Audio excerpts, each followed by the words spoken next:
안녕하세요. 한국다양성연구소의 온라인 다양성 훈련에 오신 여러분들을 환영합니다. 오늘은 이주, 한국 사회에서 살아가게 되는 이주민들의 삶과 차별과 억압에 대해서 이야기를 나눠보도록 하겠습니다.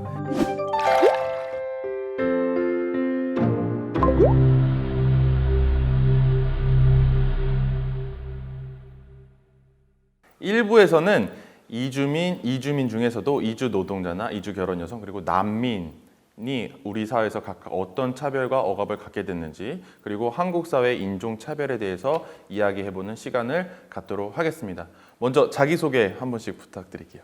네, 안녕하세요. 저는 이주인권운동가 최안광입니다. 그리고 독립영화 감독으로서도 활동하고 있습니다. 반갑습니다. 안녕하세요. 저는 에코적인 삶을 살지 못하지만 누구도 해치지 않는 촉이라는 말이 좋아서 그린이라는 닉네임을 가지고 활동하고 있고 2012년부터 난민인권센터에서 활동하고 있습니다. 안녕하세요. 저는 덕툼이라는 이주여성 자주단체 대표를 맡고 있고 한국에 온 지 한 20년 정도 되는 이레샤라고 합니다. 만나서 반갑습니다. 한국 사회에서 이주 노동자로 난민으로 난민 활동가로 활동하고 계시는데 난민들이 어떤 삶을 살고 있는지 또 이주 결혼 여성들이 어떤 삶을 살고 있는지 선주민 중심주의 사회라고 생각하는데요. 그래서 이 이주 노동자나 난민이나 이주 결혼 여성이 받게 되는 차별이나 억압 어떤 것들이 있을지 이야기를 좀 부탁드립니다. 저는 이제 98년도에 와서 이제 가구 공장에서 13년 동안 가구 공장 일을 했었어요. 그리고 이제 2012년도에 제가 일을 그만두기 전까지 공장장 역할까지 했는데 회사에 전화가 오면은 공장장 찾으려고 하면은 결국 제가 전화를 받고 상대방이랑 얘기해서 일 처리하고 어느 날 그런 일이 있었어. 어떤 사람이랑 이제 통화하고 이제 공장에 와서 뭔가 제품을 보고 싶다고 해서 공장에 왔는데 그 내가 돌아서 다른 작업을 하고 있었어요. 공장에 들어와서 한국인 처음에 만나서 공장장님이 어디냐라고 물어봤고 그래서 한국인 직원이 우리 공장장님 거기 일을 하고 있다. 그래서 저 뒤에서 불렀어요. 공장장님. 그래서 내가 무슨 일이에요? 돌아보니까 그리고 내 얼굴을 보면서 바로 그 다음 말부터 이제 존댓말이 아니라 반말로 그런 거 보면은 구체적으로 어떤 차별을 우리가 받고 있는지 얘기를 안 해도 뭐 하나만 사건 더도 우리가 알 수 있고 코로나 때문에 결국 모든 사람들이 힘들잖아요. 한국 사회에서 이제 힘들지 않는다는 사람이 없을 것 같아요. 정부가 재난지원금을 줬잖아요. 근데 그러면 이제 그 재난지원금에서는 이주민 보통 이제 이주노동자 출신 사람들이 빠졌어요. 네. 지금도 기아에서 한국 사람이고 그래서 제가 이주노동자가 하는 거랑 내가 정부한테 한동안 차이 좀 뭐가 있나 찾아봤어요. 하나도 없어요. 나도 돈을 벌면 세금 내고 네. 이 사람들은 또 세금 내고 있고 이 사람들이 남의 나라에서 왔다고 해서 주민등록증보가 없으니까 그거 못 받는 거잖아요. 그렇죠. 공개적으로 정부가 차별을 하고 있다고 볼 수 있고 이거는 이제 그리고 다양한 부분에서 이제 다른 나라에서 왔다 진짜 가난한 나라에서 왔다 그러면서 이제 이런 차별들이 우리 사회 90%에서 있다고 얘기를 해주고 싶어요. 똑같이 세금을 내고 똑같이 시민의 역할을 노동자 역할을 하고 있음에도 불구하고 사람들은 사실 세금을 안 내는 줄 아는 사람들이 굉장히 많습니다. 근데 세금을 안 내고 사는 사람이 아무것도 없어요. 과자 하나 사 먹어도 세금이 다 들어있는 거고 그죠? 그래서 사실은 세금도 다 내고 있는데 오히려 복지나 이런 권리들을 누리고 있지 못한다는 말씀과 함께 또 시민의식 쪽으로 내려오면 공장장이라고 해도 또 저는 어떤 분은 목사님인데도 뭐 교수님인데도 그냥 반말을 바로 하는 상황들이 많다고 하더라고요. 난민들의 상황은 좀 어떨까요? 난민들의 상황 말씀드리려고 하면 일단 한국 사회에서의 난민 제도 역사를 좀 짧게 말씀을 드려야 될 것 같은데 이제 우리나라 같은 경우는 난민 제도, 그러니까 난민 협약이라고 하는 국제적으로 이제 약속한 난민의 권리를 보장하자라고 하는 어떤 국제 문서가 있는데 그걸 가입한 게 이제 92년도예요. 그게 이제 OECD에 가입을 하려고 준비를 하는 과정에서 대한민국 또 같이 가입을 하게 되면서 이제 94년도부터 공식적으로 처음 난민 신청을 이제 받게 됐어요. 현재까지 거의 한 26년, 27년 정도 된 것 같아요. 그 정도로 이제 긴 시간 동안 난민 신청을 한 분들이 거의 누적으로 한 작년 기준 6만 4천 명 정도 있는 상황이고, 작년 한 해만 0.04% 정도. 그러니까 거의 1%도 안 되는 사람들이 지금 난민 지위를 인정을 받고 있어요. 이게 난민 지위 인정받는다고 하는 거는 조금 복잡하게 들리실 수 있겠지만, 이제 한국 정부가 난민의 권리를 확인을 해줘야 한국에서 본인들의 어떤 난민으로서의 권리를 보장받고 이렇게 사실 수 있는 제도적인 시스템이 이렇게 되어 있는 부분이 있기 때문에 무조건 심사 절차라고 하는 어떤 특수한 기간을 거쳐야 하거든요. 그런데 이게 보통 한국에서는 5년, 6년 정도 걸려요. 근데 다른 나라 같은 경우는, 캐나다 같은 경우는 1년 반 오래 걸려도, 똑같은 나라에서 똑같은 이유로 출국을 하셔서 한 분은 영국을 가시고 한 분은 한국에 오셨는데, 영국에 가신 분은 6개월 만에 난민 신청을 받고 이분은 18년에 걸려서 난민 신청을 받으신. 그래서 막 그 정도로 너무 이 심사가 장기화되는 게 좀 되게 큰 문제다. 그리고 심사이자 하나하나의 과정에서 굉장히 인권 침해가 많이 일어나고 있어요. 그래서 최근에 이제 많이 이슈가 됐던 거는 난민이 가짜다라고 심사관들이 예단을 하고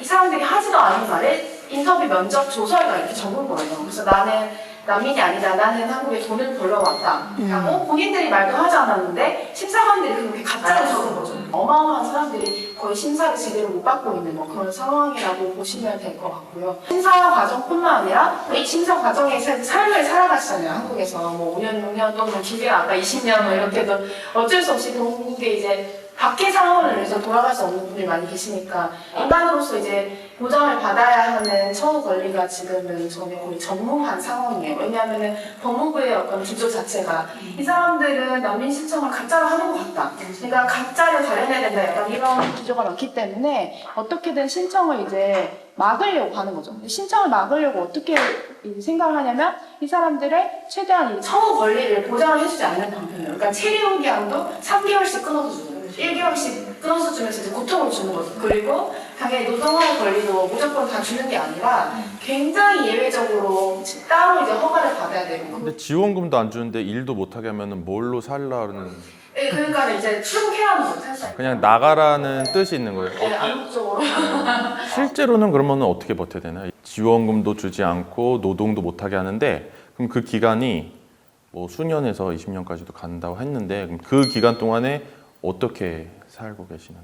만약에 주변에 어떤 뭐 인적 자원이라든지 물적 자원이 있으신 분들은 그걸 이제 막 끌어다 쓰신 거예요. 예를 들어서 뭐 종교가 있으신 분들이거나 문화적으로 이렇게 뭐 아랍권이라든지 이렇게 서로 도울 수 있는 사람들이나 자원들이 있으면 그 안에서 해결하시는 분들도 계시고, 또는 이제 정보에 대한 접근권이 있으신 분들, 뭐 인터넷을 잘 자유롭게 활용하실 수 있거나 뭐 되게 소식 이리저리 잘 들으시는 분들 있어요. 성격이 좋으셔가지고 지하철 타가지고 저 반대편에 이제 나와 비슷한 국가에서 오신 것 같은데 해서 이제 말을 거셔가지고 정보를 얻고, 이런 수완이 좋으신 분들, 정말 심각한 상황은 뭐 구금 상태에서 생명의 위협에 있는 직전 이제 뭐 소망 직전에 이르시는 분들도 본 적도 있고, 구금이 막 거의 막 6년, 7년 이런 상태에 있으셨던 분도 계셨고, 집이 없으니까 노숙을 이제 계속 노래방이나 뭐 이런 이태원에 이제 하루에 5,000원씩 이렇게 있으시는 그런 것도 있거든요. 많이 노숙하시면서 오시는 것 같아요, 저희한테도. 네. 국가가 사람을 대하는 태도가 기본적으로 똑같다는 생각이 들어요. 이주 노동자도 노동자로 인정을 해주거나 이주민 또는 시민과 동등한 권리를 우리가 보호해주고자 한 게 아니라 일을 엄청 시키고 착취해도 법의 안전망엔 전혀 보호받지 못하는 그런 상태로 그냥 내버려뒀듯이, 난민도 협약은 했으니까 어쩔 수 없이 두긴 하는데 최대한 질질 끌면서 보호를 안 해주고 법의 보호를 받지 못한 상황에 그냥 내버려 두는 상황들이, 드러나는 현상들은 다르지만 결국에 이 태도나 겪게 되는 상황들이 같다는 생각이 드네요. 결혼 이민자도 사실 대한민국 안에서는 가족이 아닌 그냥 돈을 줘서 이렇게 늘어왔는 사람, 아니면 물건의 방식의 그런 가족으로 인정을 먼저 시작했던 것 같아요. 외국인 결혼 이민자라는 자. 저도 남편이 좋아서 이제 결혼을 하게 됐었는데, 근데 결혼하고 나서 가족이 하고 나서 이제 가족의 필요성을 확인하다 보니까 다 다양한 곳에서 인정 자체가 이렇게 정확하게 돼 있지 않다라는 내용을 이제 말할 수 있을 것 같고, 결혼 이주 여성이라고 말하고 있지만 곳곳에는 이제 인종차별, 유럽 쪽이나 아시아 쪽에 이런 동남아 쪽에 이런 여성들을 되게 낮게 보는 시선으로 이런 다양한 방식의 문제점을 아직까지는 갖고 있는 것 같기는 해요. 이주 노동자나 난민이나 이주 결혼 여성이 실제 사회에서 어떤 경험을 하고 있는지, 개인의 경험에 대해서 본인의 경험이나 주변 분들의 경험도 좋습니다. 내 친구가 이제 만나러 갔다가 그 친구도 이제 한국 국적을 받는 친구고 저도 마찬가지고 아내분도 이제 당연히 한국인이고 이제 아내분 차에 있었고 주차장에 차를 놓으니까 갑자기 주차 그 관리자가 와서 차 빼라고. 근데 이제 공연 주차장이고 돈 내도 되는 문제인데 그냥 빼라고. 야 우리가 돈을 낼 거니까 왜 그러냐. 아니 그 집으로 돈이 필요 없으니까 그냥 나가라.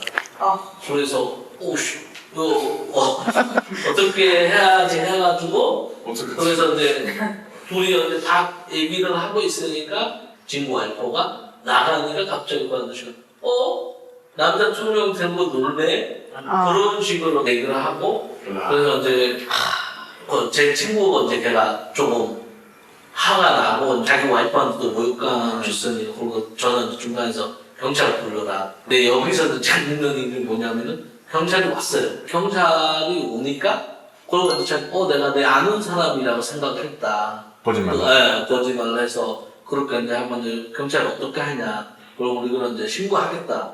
근데 신고를 하니까 경찰관이 반대로 이제 계속 전화 와서 그냥 그 사람이 수사받으러 왔다. 잘못됐다 이렇게 하니까 그냥 이거 정리 좀 했으면 좋겠다.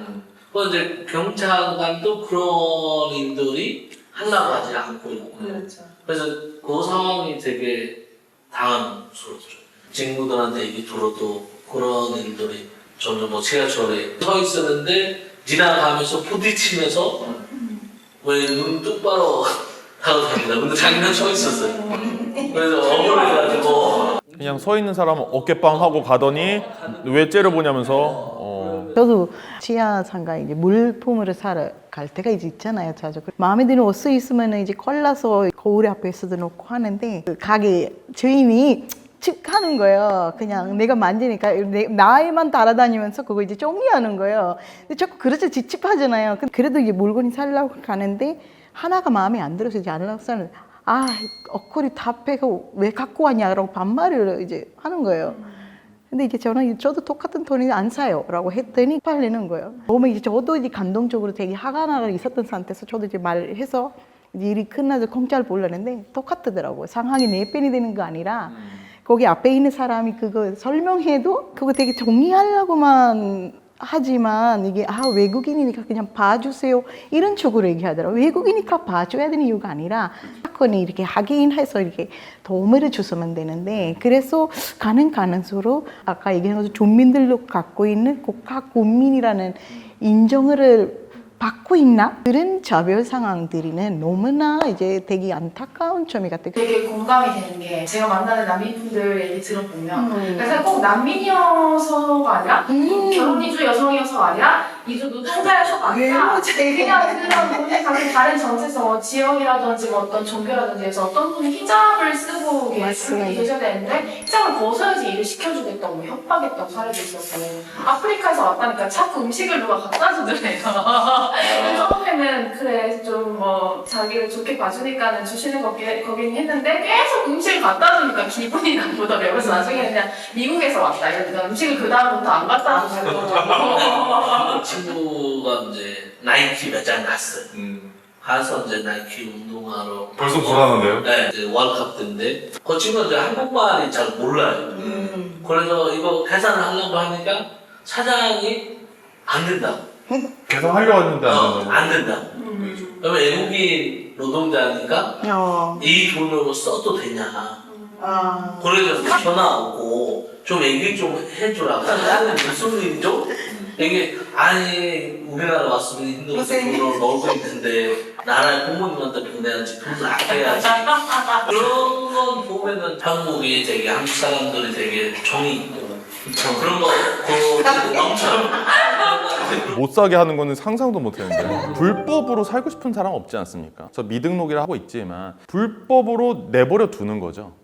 최소한의 최저임금도 안 줘도 되는 존재, 어떤 법적인 제도권 안에 들어가지 못하게 하고 경찰이 보호를 안 하고 국가 제도가 보호를 안 해도 되는 그런 존재로 국가가 내버려 두고 있다고 생각하는데 그런 불법 존재로 살지 않을 수 있는 법을 하나 만들 수 있다면 무엇이 될 수 있을까요? 미등록 노동자를 이제 적절히 헌법화를 시켜줘야 되고 그거는 이제 내가 생각하기로는 우리 사회에서 제일 먼저 해야 되는 일이고 그다음에 이 사람들은 이제 10년 동안 20년 동안 자기가 일을 하면서 그 한국인 사장이 돈을 버는 거잖아요. 맞아요.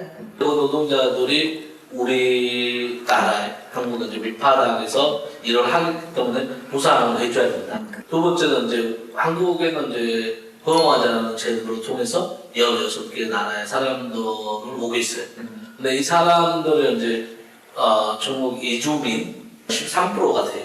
13%들이 사업장 이동에 자유가 없는 거예요. 원하지 않아도 사장이 허락을 해줘야 내가 다른 사업장을 갈 수 있고 그러니까 노동자 중심이 아니라 고용자 중심의 그냥 고용을 허가해 준다는. 좀 3년에 만들어주는 제도고 근데 어떤 제도를 만들 때 처음에는 잘못될 수 있다고 생각을 해요. 뭐 어떤 미비한 부분이 있을 수 있는데 시간이 지나면은 이 부분이 좀 그러네. 각별 개선을 해야 되잖아요. 근데 이제 17년이 됐는데도 사람이 어떻게 자기한테 무조건 이 일을 해야 된다 그렇게 묶어주나. 지금 노예도 아니고 그래서 이제 그런 제도로 이제 사업장 이동의 자유를 바꿔줘야 된다고 생각을 하고 그 노동자들이 이제 고용어가지 아니라 노동어가지 진짜 노동을 해서 내가 원하는 일을 할 수 있게끔 해야지만 될 수 있다고 생각을 하거든요. 이주 노동자들은 권리 사람으로서 내가 선택해서 일할 수 있는 권리를 줘야 된다.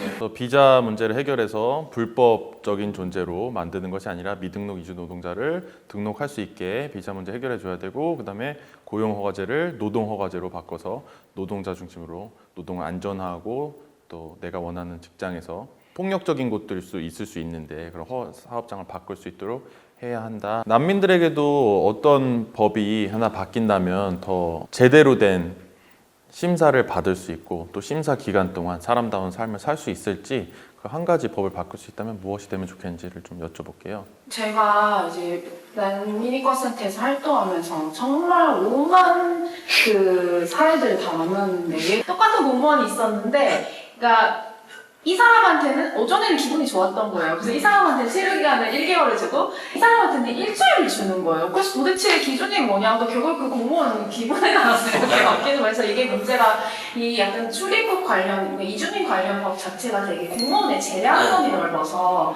그러니까 말씀하신 것처럼 뭐 기준이 없는 거에 대한 기준을 좀 바로 잡아야 되지 않나. 할 일이 없는 것만큼 다 비슷한 것 같아. 요즘에 저도 가끔씩 노동자 친구들을 데리고 가끔씩 가요. 그 가면 아까 얘기한 것처럼 어떨 때는 $2 주고 어떨 때는 이렇게 하면은 상황이 물어볼 수도 없더라고요. 그냥 종이를만 가지고 나가야 되는. 이게 도대체 그럼 어디서부터 잘못됐을까? 그래서 기존에 이제 한국에 있는 모든 이주 관련 법을 다 봤어요. 보니까 문제가 하나 있더라고요. 뭐냐면 한국이 한 번도 이주자를 대상으로 통합적으로 정책을 그렇게 만들자고 논의를 한 적이 없어요. 다 그냥 그 어떤 이주 목적에 따라서 결혼 이주 여성 따로, 뭐 이주 노동자 따로, 난민 따로 정부가 원하는 어떤 목적에 부합하게만 그 정책을 운영을 하고 그냥 써버리는 거죠. 그래서 사실 이게 꼭 난민만 처우를 보장해야 되는 게 아니라 모든 이주자들이 한국에서 거주를 하는 동안 인간으로서 살아갈 수 있게 그냥 똑같이 그냥 부여를 하면 되는 이슈라고 생각하고 그런 법이 이제 제한외국인 처우기본법이라고 해서 있어요. 근데 그게 거의 유명무실한 법이거든요. 거의 이제 그냥 기본법처럼 돼 있어서 그러니까 아무런 효력이 없는 거죠. 근데 그게 좀 더 보완이 많이 되고 모든 이주자한테 동등하게 좀 적용이 될 수 있으면 어떨까 이런 생각을 한 적이 있었고 이제 헌법 개정에 대해서 우리가 나왔던 적이 있었는데 그게 이제 주어가 국민인 부분을 이제 뭐 시민으로 바꾸다 뭐 이런 얘기가 나오고 모든 사람으로 하자고 하는 네. 왜냐면 대부분 지금 한국에 나와 있는 여러 가지 법들이 다 주어가 국민으로 그렇죠. 적용이 되는지 이주민으로 적용이 되는지 이게 다 모호한 상태인 거예요. 그래서 그런 것들을 이제 헌법부터 좀 개정을 해가지고 그럼 다 이제 각각의 개별법들이 다 이주민이 포함될 수 있게 좀 바뀌게 되지 않을까. 우리 사회에서 이제 그런 운동이 이제 일어나고 있고 그런 이주민들이 인간 쪽에 않는 일에 노출돼 있고 그거는 우리 사회에서 많은 분들은 이제 모르고 계시는 거죠. 그렇죠. 그것도 뭐 우리 얘기 들어서 많이 이거에서 많이 알아줬으면 좋겠습니다. 오늘은 이주에 관련해서 그룹 대화를 하고 있습니다. 이주 노동자와 이주 결혼 여성 그리고 난민들이 한국 사회에서 어떤 일들을 겪고 있는지 이야기를 나눠봤습니다. 2부에서도요 더 다양한 이야기로 함께 돌아오도록 하겠고요. 한국 사회에서 인종차별이 일어나는 원인들과 해소되지 않는 가장 큰 걸림돌 또 우리가 어떤 방향으로 나아가야 할지를 좀 더 자세히 해보는 시간을 가지도록 하겠습니다. 감사합니다. 2부로 다시 돌아와주세요.